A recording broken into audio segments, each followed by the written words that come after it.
day and welcome to yet another exciting episode of Game Time with Marco. My name is Marco Ndlovu. Thank you very much for joining us and thank you for watching our previous editions that we had here for you. I hope that you enjoyed them as much as we did and thank you for the feedback for those of you that did give us a bit of some feedback. Today we have yet another exciting guest as we promised you, and this time we are going into the regions down south, that is the Kharas region. I was trying to pronounce it the proper way, but I think I'll bite my tongue.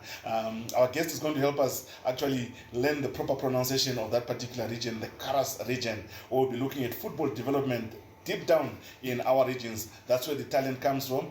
For you to see them playing for the Namibia Premier Football League teams as well as the national team, they come from there. We'll be talking about football in the 3rd division, football in the 2nd division, and a little bit of the 1st and Premier League teams that are from the south, as well as we'll be looking at women's football development and any other exciting news that are coming from the south. My guest today is none other than Emrico Blaauw, otherwise known as... Okay, I'll let him tell us his other name. Emrico, thank you very much for joining us, and I hope you're having a lovely time in the capital. Good morning, Marco. Good morning, podcast viewers. Thank you for the welcome in the city. Very great morning in the city. I feel welcome already. And Marco, next time when you struggle to pronounce Kharas, you just do this click and say Kharas. Oh, Kharas. Okay, that's it. So I hope you learn something new. KharasRegion. You are the chairman of KharasRegion, but before we go that, the Namibia Football Association KharasRegion, before we go there, let's talk about football. When did the football bug bite you?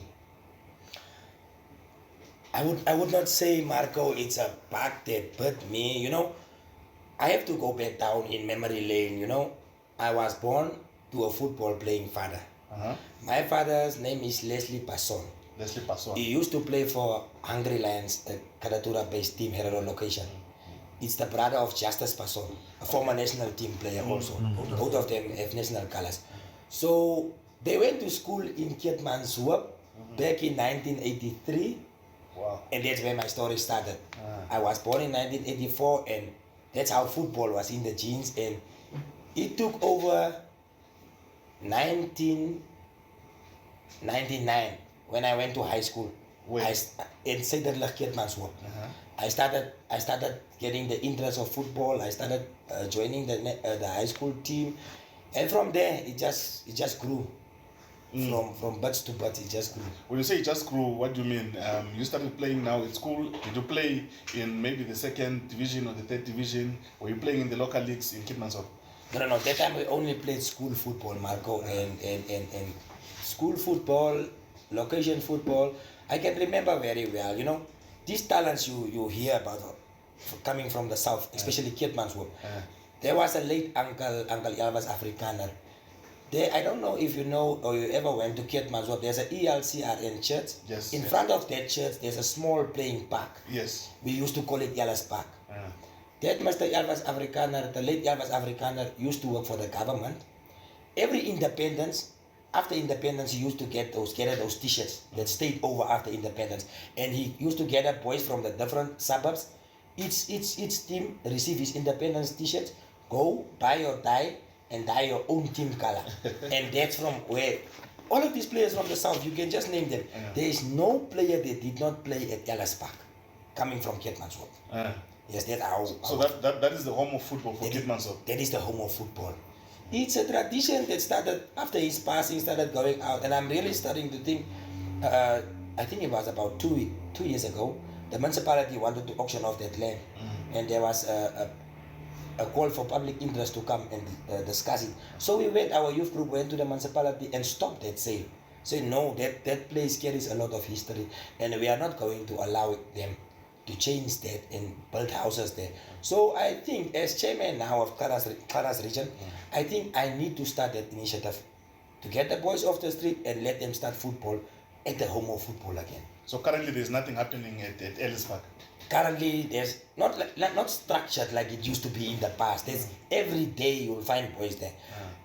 It's so funny now when you go to all the training fields during afternoon time. They are full.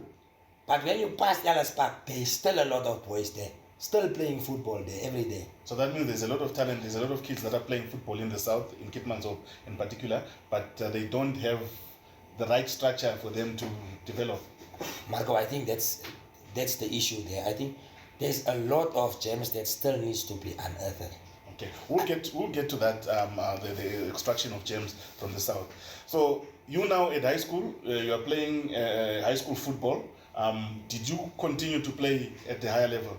No. It just stopped at high school, and then I kind of say went for a recess or what, and I just, life happens. Yeah. Then you have a setback, you move away from football, 2, 3, 4, 5 years. I think 2004. That's when I started playing my first structured football for a registered team. I went to play for Young Beauties, where my father also used to play. I played there my first, should I say professional? My first registered football match. I was registered for Young Beauties Football Club. Then Keetmanshoop. It's also the team where my father and his brother used to play when they were in Keetmanshoop. So from there, I went to my football back in the day was based on suburbs. Yes. Where you are staying, there's a team. The locality you are, there's a team. So you are growing up with a group of boys, and automatically, by virtue of your residence, you form part of that team because it's your friends playing there. Yeah. So my boyhood team was Brasilia. Okay. Brasilia Football Club. It's also the club I'm currently chairing. Okay. So then I started playing football there as a goalkeeper. My father was also a goalkeeper. Didn't went too far. 2-3 seasons. Then, as it's in the genes, I started administering. While I was still a player, I became the secretary of the team. Brazilians. Yeah. I was a player and I was still doing the books. Yeah. So I found my strength was administering football. So I started administering. Before we go to the game, I will start drawing up the team list, planning the weekends, all those things. There was one coach we had, Mr. Condolence Kerman. Yeah. He was the one who groomed me, sort of say, to go in administering football. Yeah. So the man who groomed you, was he a football administrator himself? Yes, he was a football administrator, only at our team. Oh. Okay. And he used to be.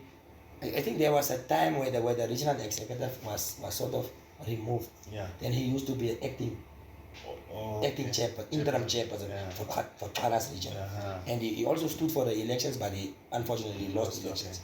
Yeah, and then as we evolved, he just moved away from football. Okay. Now let's talk about the development of football. You spoke about playing for the local street team or your hood team, to put it in that way, in a slang, the hood team. We don't see those things anymore. Why do you think that is the problem? Even in Windhoek, you don't see boys playing, let's say Vanaeta playing against boys from Soweto, boys from Pioneers Park traveling all the way to Rocky Crest to play against boys from there. What is the problem? I've also sat with that question, Marco, and I've really did some introspection myself. And it was, say, a month ago, where we had to bury one of the legends of my boyhood team, and it was at that funeral where I stood up and stood in front of the people, and I said, I think the reason these things is happening, the reason these boys are not having role models, we became adults. When we were young, there were adults who took care of us, who sort of took us in and spearheaded us as location teams and took care of us. But now that we became adults, we kind of forgot that we also need to go and groom those boys. Currently, those boys does not have fatherly figures in the hood that can come and stand in that role. And I think that's where the problem is. I think really if we should really look into it, we are missing. And we want those boys to be what we have been. But we are not fulfilling the roles our fathers or the uncles in the location did before. So I think that is where the lack is. So how can we now, we have identified the problem. Now, how can we find the solution from that for that problem? Because I believe, talent is there everywhere in this country, but it's not being nurtured properly. And one of the ways, like you're saying, is to have those football teams, have the fatherly figures. We don't have fatherly figures, we don't have those football teams. Our boys are becoming criminals, they are abusing alcohol and drugs, and so on and so forth. Now, what is the solution coming from you as the chairman of the KharasRegion? That's what I was thinking. You see, we are there sitting at home, reading newspapers, complaining about the gang-related violence that's happening. But the question remains: what are you doing? What are we doing? We're supposed to take over these roles and guide these boys. So I think time has come for us to really do a real introspection and start calling out. I had friends I used to play with. Where are these friends? Why did they lose the interest in football? They are elders who used to be legends. You see them, they don't even go into a soccer stadium anymore. What was the reason? When I took over the leadership, that was one of the things. And I've talked with some of the elders whom I grew up in front of. It's Mr. Gabriel Fryer. He's one of the highest licensed coaches in Namibia, in the country, with the German license, the UEFA license. So I've sort of, I'm playing around with an idea, Marco, where I could get these legends under one roof. We plan something, invite some of these boys, let these elders inform us what was it that back then that made them love football. And I want them to start becoming involved into football. In my league, I have an advisor. He used to be one of the best referees in Namibia. Also, he went with my uncle to the United Kingdom back in 1985. I think Mr. Pietras Hoffman. He went with Justice Passon. They went and get a certification in United Kingdom for refereeing. Yes. So he's very old now, 78, 78, but he's still very strong. Yeah. And there's not a day that goes by that he does not call me talking about football, especially now the third division. I call him to all the meetings. And then they ask me when we do the roll call. Now who is representing? I say no guys, that one you just leave. Yeah. All the meetings he will be present. He's here to guide and to give us some guidance, and so just leave him. He will be here. So I'm going to make use of him, so that we can tap in from that wisdom. And maybe that is what we are lacking in today's football. Advisors. We need to get advisors that we can have a mixture of what happened in the past and what happened now, and maybe change how we approach things, how we do things currently. All right. So moving forward. You then decide to become an administrator for your club Brazilians in Keetmanshoop. How was it administrating a club those days compared to now? If you look at the challenges and the good things that are there, you compare the two. I would say that time we were better off. Why? Maybe the economy. The guys who were in charge of the team, they had stable jobs. They could take care of the team financially, especially the guy I was under, the man I was groomed by. He was taking care of the team. He was working, I think, at the mine there, managerial position there at the mine. So he was taking care of the team. When finances are not sufficient at any institution, things are not going to go well. So I think what is lacking currently is that kind of financial boost for any sport coach. If there's financial boost, I think things will just go well. So how do we get the money? I mean, we are talking about a mine in the south. There's so much natural resources in the south. We have got fish in Ludretz. We have got the Naute Dam just outside Keetmanshoop. We have got several mines in the KharasRegion itself. There's so many mines, copper mines. I think there's a gold mine, diamond mines. How do we get those people that are benefiting from the resources of the KharasRegion to actually plow back into the KharasRegion in terms of football? Not only football, even rugby. We don't have a Premier League rugby team coming from the south. Athletics, boxing. I can't remember the last time we had a boxer coming from the south. How can we then tap into those guys to give us the money? Very, very true, Marco, and very disheartening also. And I'm sorry to inform you also that mine closed down. There's only one mine there now. The Scorpion Zinc mine closed down, and it's only Rospina mine that is currently functioning there in Rospina. Yes, you are correct when you say we have the diamonds coming from the south. You are very correct when you are saying we have the fish from the south. These are all economic powerhouses, mining, doing business in the south. But one thing I've also seen, Marco, is the political world. Once you don't have the political will in anything, there's nothing you're going to get right. Because remember, these big corporates, they come to make money. So they will do anything to go away with profit.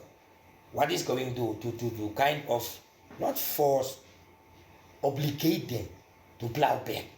You know, we can name things. We can be fancy if we want to say corporate social responsibility should be there in companies. But what if it's not being done? Who is the one that's going to tell these people to plow money into football? I think it's the politicians.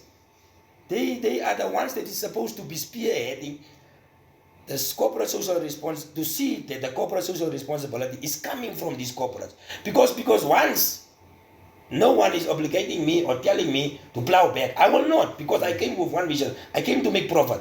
So I'll make profit and I'll use it to the best of my advantage if there's no one reminding me or telling me you should plow back. And I don't think, I don't get how these big companies, they sit there in London, wherever they are, they read news about what is happening there, the social life deteriorating, and it's not triggering them to come and intervene. It's the place where you do business. But you are a politician yourself. How come we don't influence now that to say, guys, in the region, we need to force these guys to why does it not start with you? You know, I would not say I'm a politician per se, and it's exactly the reason what we are talking about now. Yeah. I come to see, but if there's no political will, nothing is going to happen.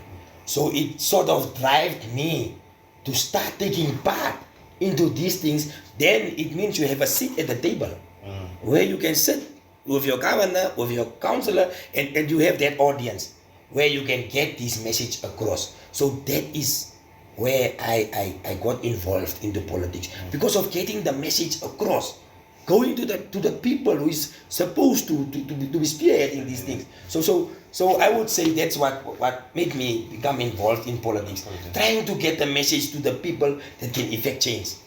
Yeah, not really that. Yeah, I've been in trade unionism. Yeah, my love for trade unionism is still there. We'll talk about trade unionism later. Let's look at now the fact that now you are the chairperson of the region. This is your second year?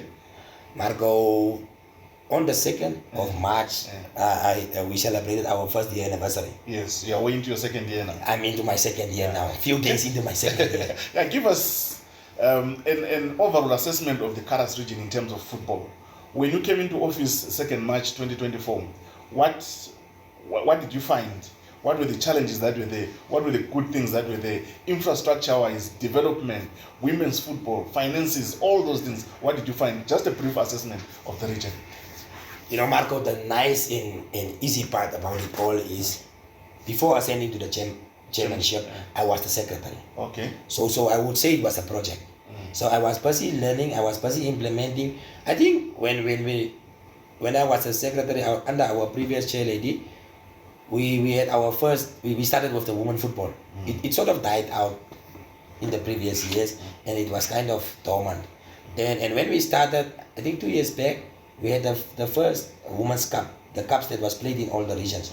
So women's football started gaining momentum.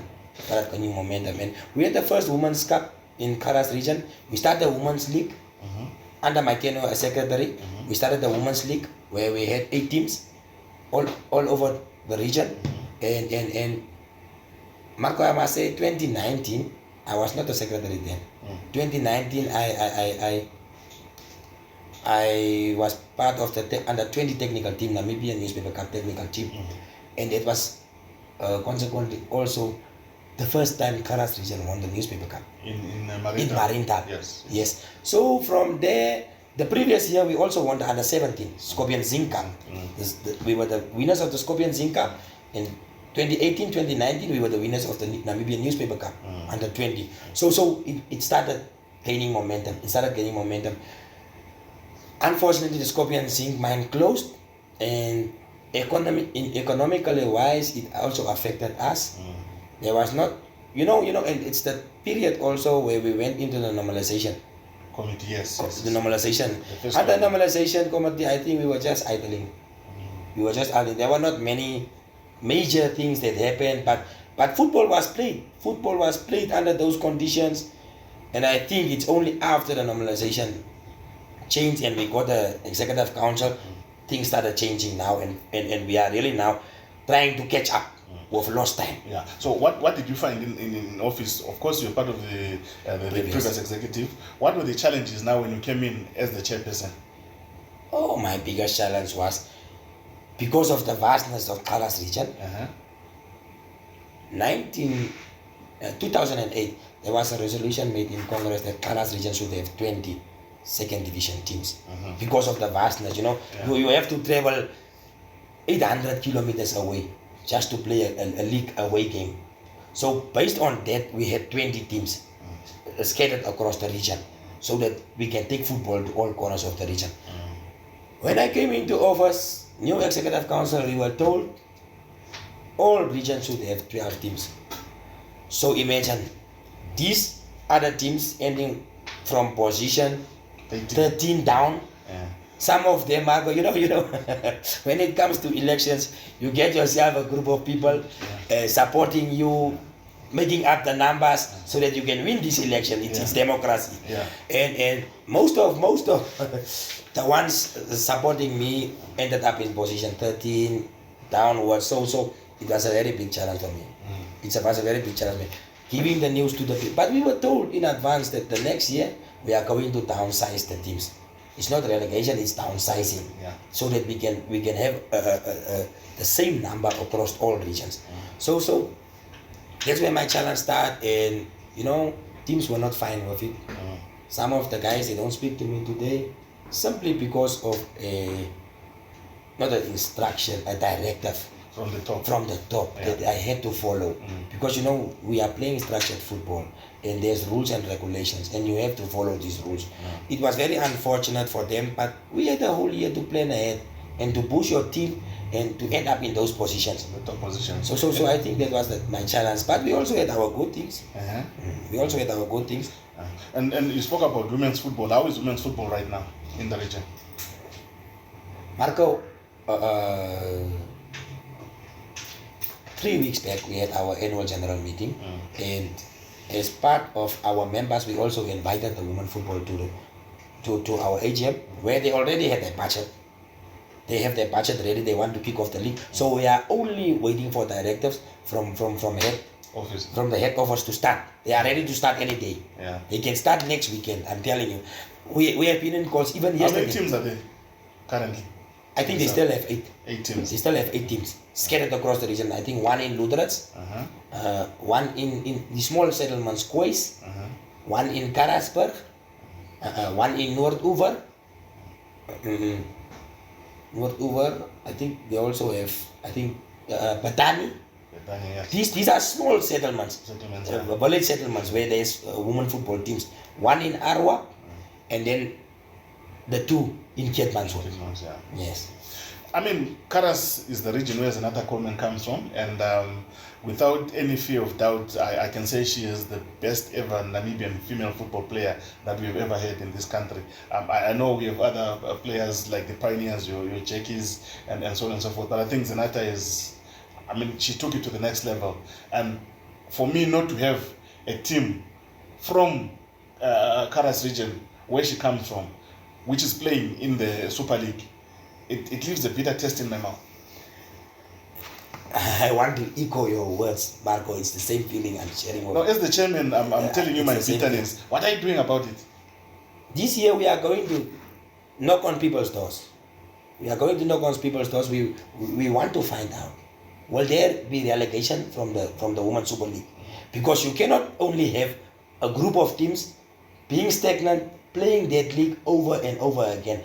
What about development down in the regions? So the secretary, the secretary of the Women's League, he's on my case. I can tell you, he's on my case. Especially because you know, you come to these Bantu-based teams. Most of their players is coming from Keetmanshoop. Now, why not also having a team from Keetmanshoop take part in this league? That's why I'm asking you. And only having players from Keetmanshoop here. So we are going to take the bull by its horns, and we are going to start asking questions. We want to see there is a structure a layout of structure that can see, no, you can graduate. If you win this league in the region, you can be promoted to the Super League, or this is the channel you have to follow to be promoted to the Super League. That is one thing that is also on my table that I'm really going to tackle. And also looking at it, the amount of talent that has come through from the south, from the Kharas region, over the years, since maybe let's say since independence, going up, even before independence, if you hear all these names that are mentioned as legends, as greatest players and whatever, Kharas region has always featured number one. But now we don't see that talent coming through. Even in the men's team, we only have young Brazilians representing the Kharas region. And you say it's a vast region. I think it's one of the biggest regions in the country at the moment. But we only have one team coming from there. As chairman, what are you doing about that? Before I forget, you were mentioning something about Senator Coleman, and I can agree with you. Yeah. There's no other way. That is a gem. And I have to inform you also, we are staying in one street. Yeah, me and Senator Coleman, we are staying in one street. So we are from one location. It's true what you are saying. Such a vast region, and the names of the legends, we can go back, we can go far back, prior independence. Yeah. You have the Lucky Boy Standard, who's also staying in my street. Yeah. That's a street of legends. Yeah. You have the Lucky Boy Standards, you have the Big Man Shoes. You know, you have all these legends coming from Keetmanshoop. Now you're asking yourself, what happened? Why did it phase out? The last player that came through the ranks, I think, was Awilo. That came from the south and made a mark here. That was like 15 years ago. What happened? If I sit and I look back, I would say, I think I mentioned it to you earlier, it's the type of football we are playing now. I had a conversation with the Orlando Pirates management 2 years ago, and I told the chairman, what happened? Where did the tradition die? Where you used to go and get players in the south, and that playing style of the south, that 1-2 football, not this road one football. We used to see, when you see Black Africa, when you see Orlando Pirates, you knew already football is going to be played. There's not going to be a lot of running around. The ball is going to run around.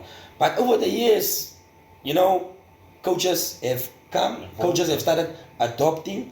You know, we watched the Premier League in England, the Champions League. Coaches have started to adopt those style of play, and our tradition, you know, on every country, there's something different that we have.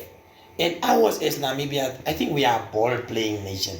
But we moved away from that type of football to maybe it is to conform to how teams are playing now.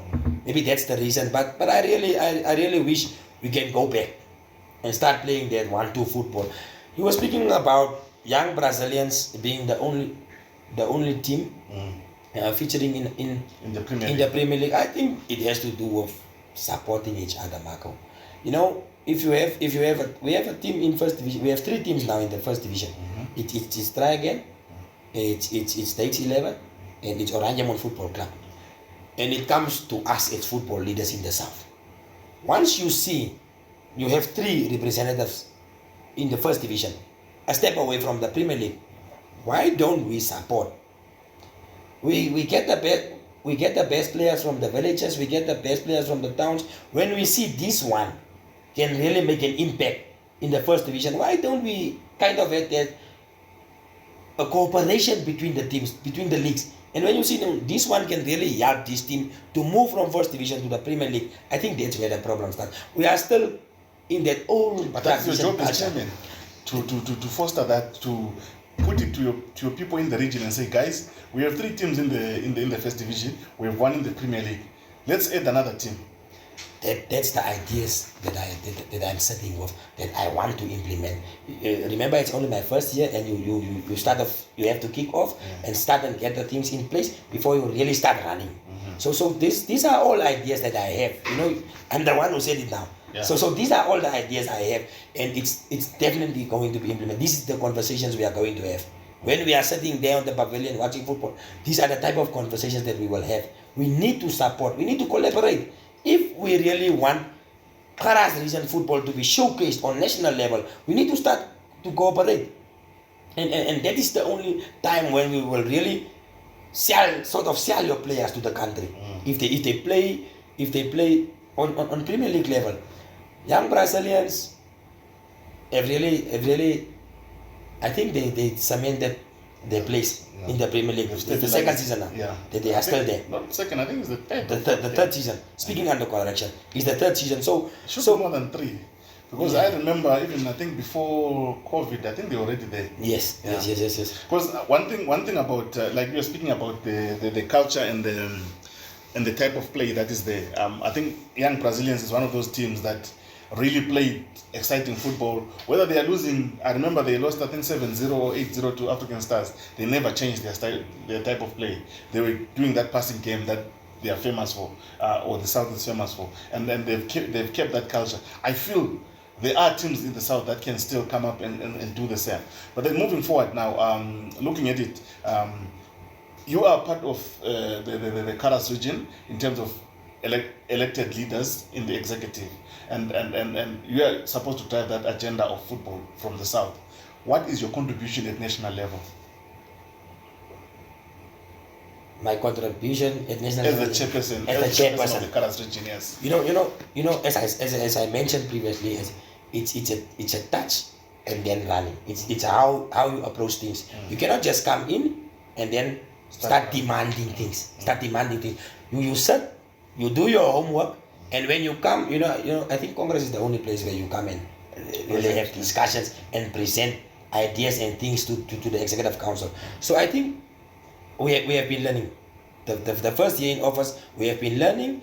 We have been seeing the shortcomings. We have been seeing where we need assistance, and we're really busy trying to see a kind of document that we can bring forward to the national leaders and say, this is what we as Kharas region need in terms of coaching, in terms of football development. I just had a very interesting topic yesterday with Master Matthew Aikali about academies in our region, because coaches have been knocking on my door trying to register the academies. So that idea should also be given attention as becoming part of our football setup in Namibia, where we unearth the talents at a very young age. It should be kind of regulated, saying academies should form part of regional football, and it's a product. Most at the end of the day, it's a product. So this product, you start unearthing it at a very young age, and it's a kind of system that we need to implement. So I think, for my contribution, I think, Marco, going to my third or second Congress, we will be ready to come and present real issues that we are struggling with in the South. Because I can only speak on behalf of Kharas region, as I'm representing as the chairperson of Kharas region. Exactly. So we are busy, we are getting a lot of critique from our member clubs, and as a leader, that is what you should get every time. So these are the things that we are gathering. These are the information that we are gathering, and we will bring all of this information together and then come and present it and say, this is the support we need if we really want to contribute to the national football agenda. All right. Moving forward now, looking at the first that now we have a third division stream countrywide. All the regions are now required by the NFA to have a third division. How ready and how prepared are you for that?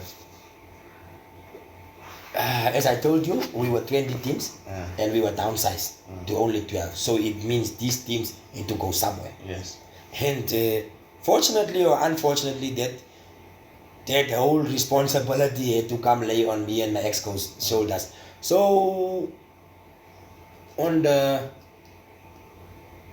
25th, if I'm not mistaken, of March.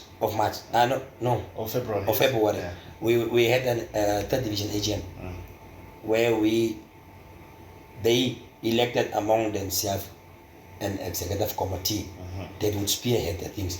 We have 24 teams playing in 2 streams: inland stream, coastal stream. Coastal stream is where you find your Ludrats, Oranje, Moon, Rospina, Aus, those sides. And then inland stream is where you find your Karasper, your Ches, your Arwa, to the east.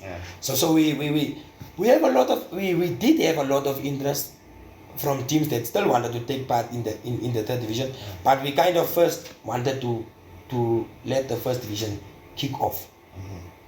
The third division, we are still learning. We are new. We are still learning. It's a learning process. When are they kicking off? They were still busy with submitting the documentation for to be loaded on the eConnect system. So very soon I would say I'm on their WhatsApp group, so I'm following the progress on the group. So I think by yesterday, most of the teams had their documentation, the ones you needed to be loaded on the eConnect system. Yeah. Most of the teams, I think the last hurdle now is just for them to start loading their players. I think if they can not Independence weekend, the weekend after Independence, they will be ready to kick off. And then the second division. Oh, that's the reason why I'm here. That's why you find me in the capital today. We are kicking off this weekend. The dates.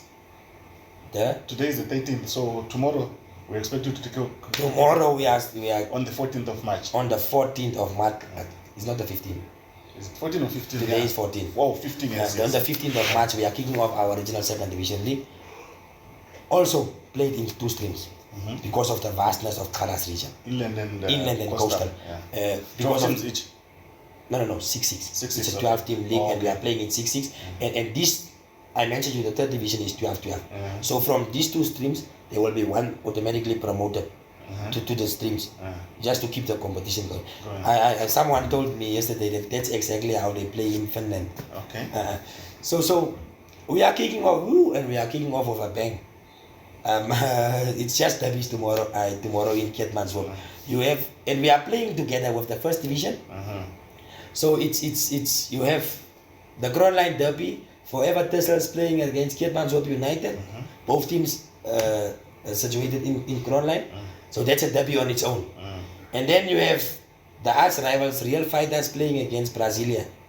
That's my team playing against the Real Fighters Football Club. And then you have, the games will be scheduled as such.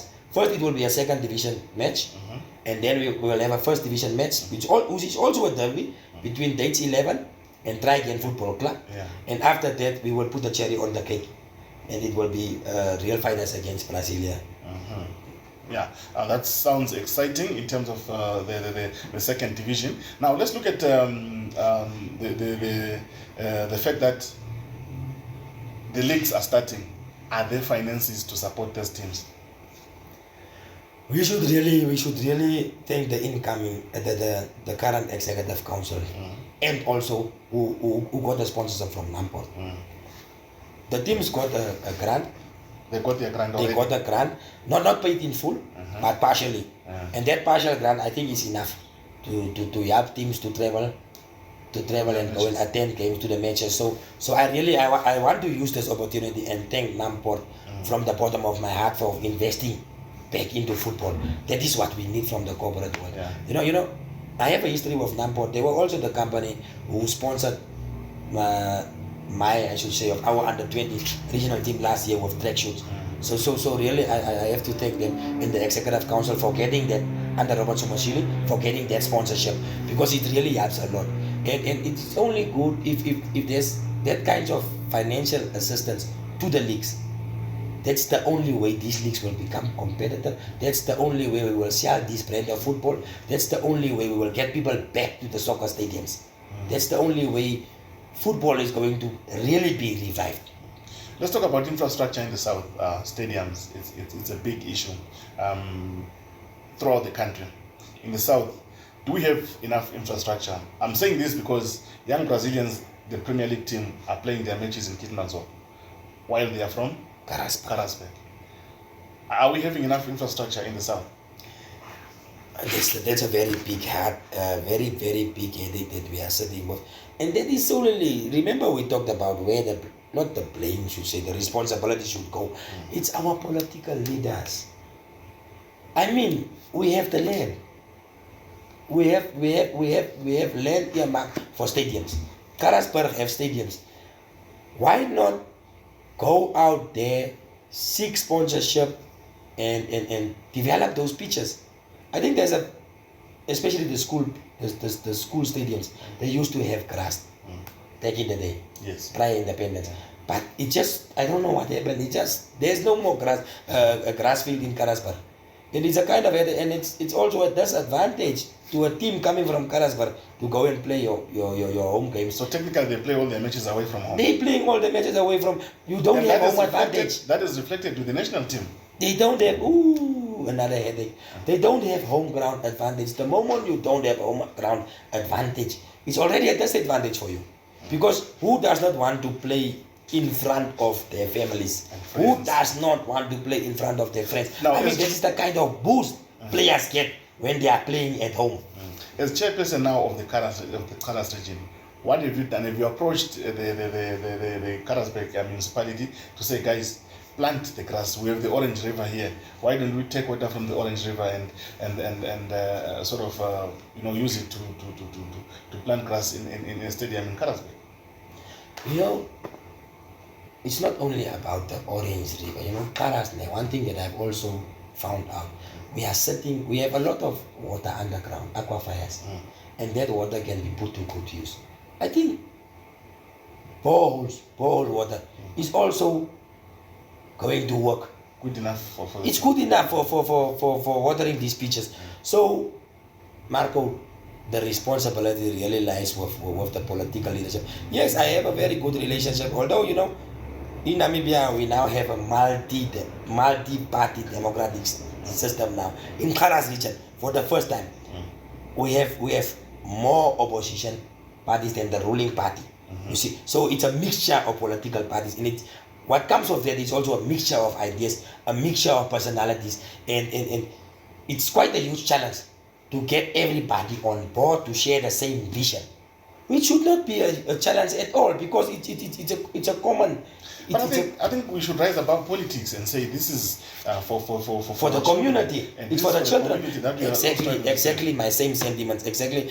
You know, but I think I have an open door policy. The political leadership have an open door policy.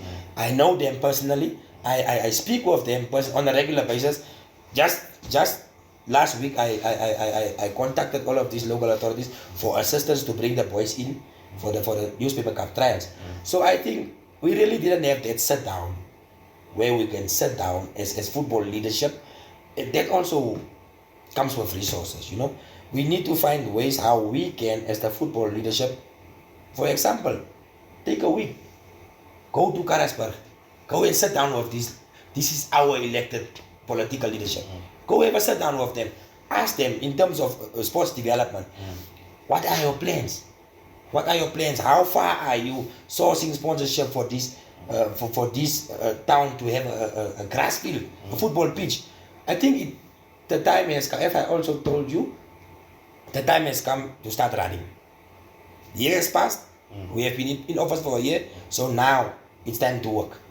It's time to approach this leadership. It's time to go and talk to them, ask them, hold people accountable. I mean, once you take a position, it comes with responsibilities.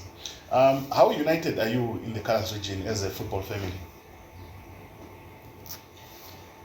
The only time we are not united is when we are in the pitch.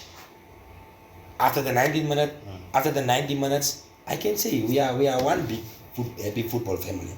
You know, even those that lost elections, they are fine. They are happy. There's no court challenges. You know, in Namibia we like court challenges. So is the situation fine? It's a challenge. It's a challenge. Some of the guys, especially leading up to the league kickoff, it was a challenge. Yo. It was a challenge. Sometimes they leave you with headaches. You know, there's that kind of you need cooperation from the guys, but they still have that. You know, when you talk to someone, you can see they are not happy. But we have to get things done. We have to I had to personally set meetings with some of the guys and say, guys, we need to kick off. We need to kick off. But luckily, we agreed. Everybody submitted the required documentation. And they're fine. They are fine. For now, they are fine. We are all ready for kick-off tomorrow. How would you assess your first year in office with the EXCO, as an EXCO? Is it a success? Have you failed? Have you done things that you're supposed to do? Are you happy with the progress? It's work in progress, we understand. But how would you assess yourself? Even if you did to give yourself a score out of 10, how would you score yourselves? We still have a lot to learn. We still have a lot to do. I think I will give us as an EXCO a 7. A 7. We still need 3 to go. I will give us it's our first year. Some of our guys, it's the first time They ended. It was a whole new group of people, and we needed to get on par. You know, when you are more advanced and someone is starting only now, you need to close that gap. To close that gap. So for the first year, it was a struggle. You know, I don't know if you remember, there were those fights in KharasRegion at the football field, and we learned every day. And fortunately, this year, we also, the HM appointed a disciplinary committee. So that part has been taken care of. So yeah, 7 out of 10. We also had our success stories, Marco. It was the first time that all 20 teams took part in the Hardest Cup. That is tournament stage in Lutherans every year. So I managed to get the tournament organizers and the sponsors to involve on the teams in KharasRegion because under my leadership I want a united KharasRegion. And it started off well. It was a very, very well organized tournament, Marco. All of the teams, we got new sets of jerseys. And this weekend is when we are going to see those sets because they have been stored, because they only arrived late after the tournament. So 7 out of 10, I think, for us as an exco, and we also understand that, and we have to work on it. And I think I will be back after a year, and I think I'll come back with a 10. With a 10. Now, you spoke about the Hunters Cup. We have seen reports in the media, I don't know how true they are, that people did not get their prizes and so on and so forth, but you have confirmed that the teams got their kits. So is that story done? Not only, I have to share some light on it, Marco. Not only the kids.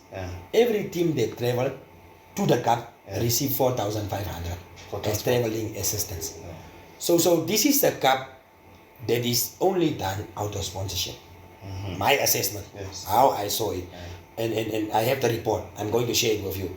The financial report. This is a cup that is done only out of sponsorship. So if all of these sponsorships does not come on board or does not convert, definitely there will be a deficit.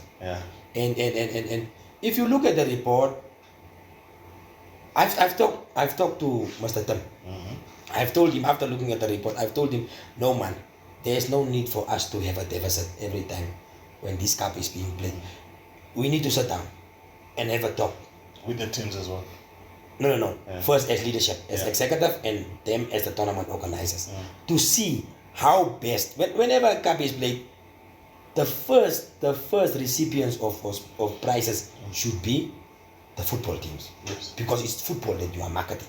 So when you come to the expenses, let's make sure the football is taken care of, and then the rest of the expense. If you see how in the financial report, you see how funds were placed to certain areas, and then you see, okay, this is where the deficit is coming from. If by the next edition we remove A, we remove H, we remove J, we can really do without A, H, and J, then there is not going to be a deficit anymore. So I think it's really an issue of sitting around the table and sorting this out. I don't think there's any sinister ideas, there's any intent to not pay teams. Well, I think it's solely based on the sponsorship coming in and the funds going out. Are we going to see the tournament this year happening? That's what the whole report. He was talking about the tournament continuing this year.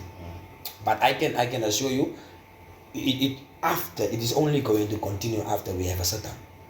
It's not going to happen if we do not have a shutdown, if we do not have all these corrective measures taken care of, and definitely we are going to communicate with the teams. All of these outstanding payments must first be done, and then only. But I think it's going to continue, Marco. I think it's just another misunderstanding here and there. We're happy that you have clarified that issue, because there have been a lot of negative reports regarding that particular tournament. Now, moving forward, let's go back to your life story. Besides football, like I said earlier on, you're a politician. How is it going that side? Yeah, Marco, when you see you in parliament, is your phone on that they are going to call you and say you must come to the swearing? And it's the time now where all the politicians are having the phones in their hand with chargers. We are waiting for that unknown number. but I think I'm not at that stage now, Marco. I think I still have to serve my community on the community level. I think I've tried. the previous election I've tried. I've run for the regional council elections. I was a regional councillor candidate. But I saw, for politics, it's all about you have to have the track record. You have to have the track record of working with the community, of doing something in the community. You have to have that appeal for the community to really see this is the person we need. For a young boy only playing football, doing community work, suddenly on the poster, people will have questions, people will have doubts. How can we evaluate if this is really what we want? So I think if you really want to make it in politics, you should start making it in the community. Start doing something in the community. Start plowing back. Start having that impact on the community, because then it should be, political positions should be rewards. It should be your reward for what you are doing in the streets every day, what you are doing at your workplace, what you are doing in your community. I think if we see politics from that point of view, then it will only mean you are being promoted from where you are serving the community to a bigger position. Now you have control over resources where you can better serve your community. And with the job that you are currently doing at the Kharas region as the chairperson of the Kharas Region Football Namibia Football Association, do you think that will give you the experience that you need to climb the political ladder? And should people judge you based on what you have done for football? No, not only football, Marco. I would say I work as at Ministry of Health and Social Services as a community worker. I'm working there at the community. I'm with the community 24/7, and I think yes, most definitely, your impact you are having where you are serving the community, as you just mentioned, as a regional chairperson of football. How many lives did you change? How many people did you influence correctly? These are all voters that you're talking about. These football players, they are voters. So what type of impact will you have on their lives for them to also see? But no, Mr. Blaauw, he did some OVEMs. It's the nickname you were looking for. OVEMs. Mr. Blaauw is really having an impact in our community, and we really want to see him on another level, delivering for us. Yeah. All right. Final words. What should we expect from you in the Kharas region? What should we expect? When should we expect national team players coming through from the Kharas region? It's a long time that we have not had young players coming through from the Kharas region. You were the champions in 2019. Where are those boys that were champions in 2017 in the under-17 Scorpions League? Where are the boys that were champions in Mariental, the newspaper cup, the Namibian newspaper cup? When would we see them, playing for the national team? I'm not, Marco, I'm not trying to make an excuse here, but I really want to reference back when I said the style of play. Once you have a certain style of play, you need a certain set of players. So maybe when the coach changes his style of play for the national team, he would see the need to get that type of players for that style of play. Do we have those players? We have them. We can, the season is we are in the new season. I would want our viewers to take a good look at the SSFD League, the Southern Stream First Division. I would want our viewers to take a look at the Kharas Second Division, Kharas Third Division. We are definitely going to have an impact, Marco. These boys that you are now mentioned, I think they have been promoted to the First Division. Most of them, when you just spoke now, I remember, most of them, they are now at Try Again Football Club, they are at Dales 11 Football Club, Oranje Moon Football Club, and I think there's one, the right back in Young Brazilians, Senzo Olman.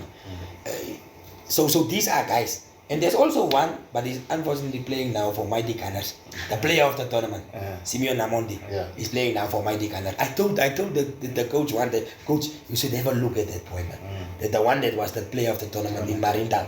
Yeah, he's playing now, and I want the viewers to also take a look at him whenever Mighty Gunners is playing. He's the number 6, Simeon Namondi. He was our player of the tournament in 2019. Marco, and I also want to use this opportunity also. We are busy preparing for the Under-20 newspaper cup, and I would make use of this opportunity for the corporates to really come on board. Please do. I have a plan. It's still in motion. I'm waiting for the SAFA authorities to give me feedback or correspondence. There's correspondence to them where I want to take the KharasRegion boys to Apinda for a week-long training camp. And you know, these are our neighbors. We share cultural lineage together. You know, I think our style of play is also the same. I think that is what we are missing, and we are currently kind of preparing to go over the border for a week-long training camp and to go and steal some ideas that side and bring it to the newspaper cup. So the corporates in KharasRegion, I really want to appeal to the corporates to really assist us. If you think your money will be misused, we can provide you with the documentation how this money will use. We can provide you bank accounts where you can maybe pay the service providers directly, but we really need your assistance if we want to make the Karas dream work again. It cannot work without finances. What is the aim going to the Newspaper Cup with the under-19, under-20 team? We want to win the cup. I want to be the, you know, I was outside the football executive when we won it. I want to be in football executive when I want to be. But you're part of the technical team. I want to be a newspaper cup winning chairperson. Yeah, that's you know, your aim. That's my aim. I want to be a newspaper cup winning chairperson. So that's my aim. That's my aim. We are going to go all out. The team, the regions can expect fireworks from Karas. You started preparations already in terms of the trials. You know, we've done with the trials. The coaches. We have done with the trials. We've appointed the coaches. We've appointed the whole technical team. We are just now coming in for camping, starting on the 24th of March. Okay. We will have. The nice thing about the group of players that were selected now is all of them are playing structured football. 1, 2, 3, 4 is coming from village setups. But in this village setup, there's academies, although not registered yet. There's academies. Academies, you know, just at the sports awards, the academy from Arwad, they won an award there, yes. development award. So these are academies that we are getting boys from. Karasburg, and I have to mention this one. You know, when young Brazilians came in, they come in with the coach Tola Julius, whom we also appointed now as an assistant, a co-coach at the under-20 team. This coach, once he lost his contract at Young Brazilians, he went back and he go and established an academy, and he's now an academy coach. And they just recently ended second in a football tournament, coming with a group of boys, all of them under 20. Ended second place at the football tournament. So these are the people that we are going to make use of. These are the boys that we are going to make use of. So I think we stand a chance. Beach volleyball, beach football, futsal, and 7-a-side, they are huge now, especially in Vindu. What is the KharasRegion doing? Don't tell me we don't have sand. Lutherans is just there. At our last Congress, I think I spoke to Mr. Titrao, the chairperson. I think he's the chairperson of futsal. I spoke to him and I think we exchanged numbers, and his assignment to me was, especially, he said futsal must be played indoors. Yes. So I must go and look at places where we can play futsal and submit the names to him. When we had our AGM at Lutheran High School, immediately when I walked into that hall, futsal came to mind because how it's set up, beautifully set up. The hall itself, we had our AGM in that hall. It was my first time in that hall, and I told my vice chairperson, this is where we are going to have futsal. So I think I still need to follow up with Mr. Tirtirao about having a futsal in the region. My vice chairperson also December at a beach football tournament in Lutherans. So it's there, although on a snail's pace, but the ideas are already there, and they've these small tournaments are happening there, and it's only about leadership, putting pen to paper, having a blueprint for having these things in the region. So we are getting there. It's our second year. By the third, by the fourth, I think you can ask me that question again. All right, finally now, finally. Give me 11 of the best KharasRegion players that you know from the 60s, 50s, if you were there, 50s, 60s, 70s, 80s, 90s, and now 2000. Just 11. Let's start with the goalkeeper from KharasRegion. You can include yourself in those teams. Ooh, goalkeeper. There was one I used to love watching. His name is Apis from Thistles. It was a colored guy. He used to have an acrobatic style of goalkeeping. These are the guys that just moved away from football. So he's my goalkeeper. What's his name? Apis. Apis. Yeah. You can't remember his No, name? I can't remember his Okay. name. You know, we were very young at that time. Right back is he passed on. Is a Vermaert, is Kalas Vermaert. His name is Kalas. Was a nephew of mine, late nephew of mine. He's a right back. When I played for Young Beauties, he also played he's ending his football career that time. So Kalas, and then his brother, centre back, which is Katiku. Also Vermaert. Two brothers who used to play for Young Beauties. And in front of him is left back. Let's go to left back. Let's not forget. Left back, which is the sweet left. My best left back is who? Me, I like to the only ones midfield players and strikers. I don't have a very good interest in my back line, although I'm a goalkeeper myself. But left back, if I really have from KharasRegion. There should have been one. Yeah, he's my boy. Although he decided he's going to play midfield. He's Aubrey here, so it's my time now. It's after my time. Aubrey here, so he used to be very tall. He didn't like to play left back, but we made him a left back, and he did a good job. But now when he's playing, he's only decided he's going to be a midfielder. For me, he's a left back. And he didn't like us calling him left back. But when he went in the field, he did the job very well. And then the other central defender? Central defender is what is Namap's name? We used to call him Namap. He's also Young Beauties. I'm going to call the Young Beauties player. Is Namap. What is his name? But the people there in the south know him. Very hard tackler on the ball. Short. It's the George Hummel type of guys. When he hits the ball, when he hits the ball, you are out of the way. No nonsense defender. And then the three midfielders. Yeah, without a doubt, Lucky Bostana. And I mean, everybody knows Lucky. There's no need for us to explain. No. I'm thinking about his partnership now. Lucky Boy Standard, and then you have my in-law Michael what boy behind the striker, and then you for the lock I will put big man shoes, and then on the one wings I will put Ingilo from Try Again. On the right wing I will put Jackie Isaacs, the father of Imbert Isaacs, on my right wing, and on the strike, I will put Gabriel Kodungondo. But I see you didn't include Lolo Korasep from the south. Awilo? I went very far. Awilo is not there. Zenata is not there. I went very far. I went back into time. That's your team. I'm just saying, just to show how much talent there was. If a guy like Lolo cannot make it into your team, a guy like Awilo and Zanata can't make it into your team, it shows you the kind of talent that we have in the south. Ovens.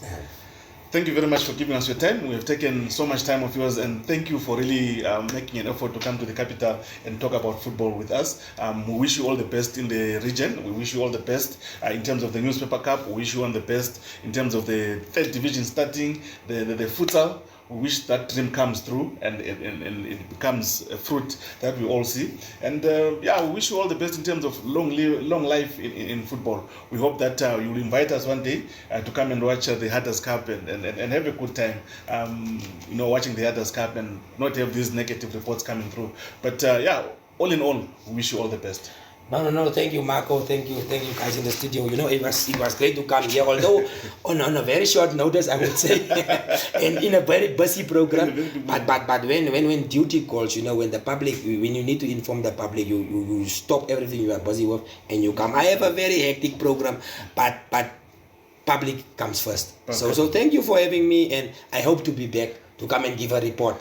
Please, you're always welcome. As long as you have something to tell us, just hit us on the phone. We'll give you that opportunity.